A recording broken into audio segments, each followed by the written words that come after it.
Hello, the 31st here. How's it going? Today, I'm basically just going to break down the entire trailer we got. Just quick and simple for you all. Starting with the brand new Pokemon. So, the first one we got was Wishy-Washy. Wishy-Washy is a water type with a brand new ability called Schooling. Basically, Wishy-Washy has two forms. And when your solo form gets to a certain level, and when it gets to a certain HP during battle, it can transform into its school form using its schooling ability. Basically, it goes from being a little tiny fish to a massive fish made up of lots of other fish, and gives an incredible boost in power. This is becoming sort of theme in Alola. A lot of abilities seem to have, when you get to a certain level of health, something happens. This is true for Berserk and Shields Down, and I'm sure a few others. Those are just the ones I had on top of my head. Next we have PokeAmino. Yeah, sure. He is another water type with another new ability called Innards Out. Innards Out, when he faints, it deals damage to the opposing Pokemon. It's very simple. I don't have anything to say about him. Next we have Morlul. Again, these names are really confusing. Morlul. Morlul is a grass and fairy with the abilities Luminate and Effect Spore. I'm not a massive fan, mostly just because I'm not generally a huge fan of non-threatening Pokemon that aren't cute. Yeah, it's just sort of there.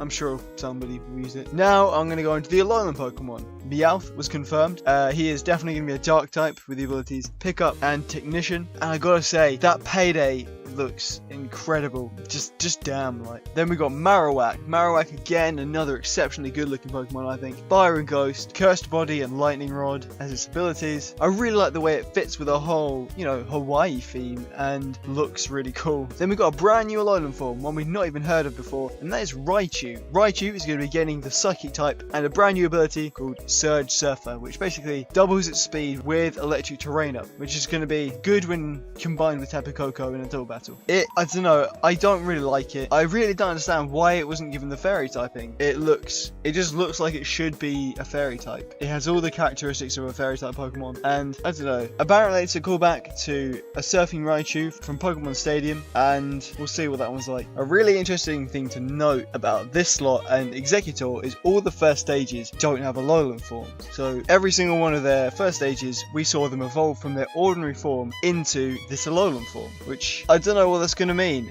Because as you know, Vulpix and Sandshrew both got their own Alolan forms, and when you think about the description behind someone like Marowak, which is it evolved this way to deal with its natural predators, doesn't make sense for Cubone to stay, a ground type. That means all the young would be incredibly vulnerable, and until it evolved, it would just be as vulnerable as it was before. I don't know what they're going to do, but it's just an interesting thing from the trailer that we saw. Finally, we got some big news, and that is a lot more about Team Skull. Team Skull, basically, I don't know, rappers and thugs, and they're not what I thought they'd be. At the moment, I can't decide whether they're eco-terrorists or the exact opposite and destroying the ecosystem for profit. They're definitely not pirates, is what I've learned. We heard more about the admin, who is Plumeria. So yeah, Plumeria. She is basically the big sister, and she keeps everyone in check. Then we have the big boss, Guzma. He says something in the English trailer that's really interesting. He's talking to Kukui, and he says, "Fellow rejects who never could become captains." Basically, it appears that he didn't meet, the criteria to become a trial captain and failed probably the rite of passage. And maybe in this society, if you fail the rite of passage, you're left with nothing. You are nobody in society, and together him and all these other people want to change that, and they'll do this by any means necessary, because he's now just some kind of anarchist is what I can make out. They're just going out and destroying stuff, vandalizing for the fun of it. Maybe they're going to go after the legendaries because it can help destroy the region in some way. But what I'm really interested to see is, will we finally get some villainous team that isn't out to destroy the world or to make money, but is just out to just cause trouble? They're literally just out to destroy stuff, because that sounds like my kind of villainous team. And that is all I've got for you today, so please leave a like, comment down below with your opinions, I'd love to hear it, subscribe,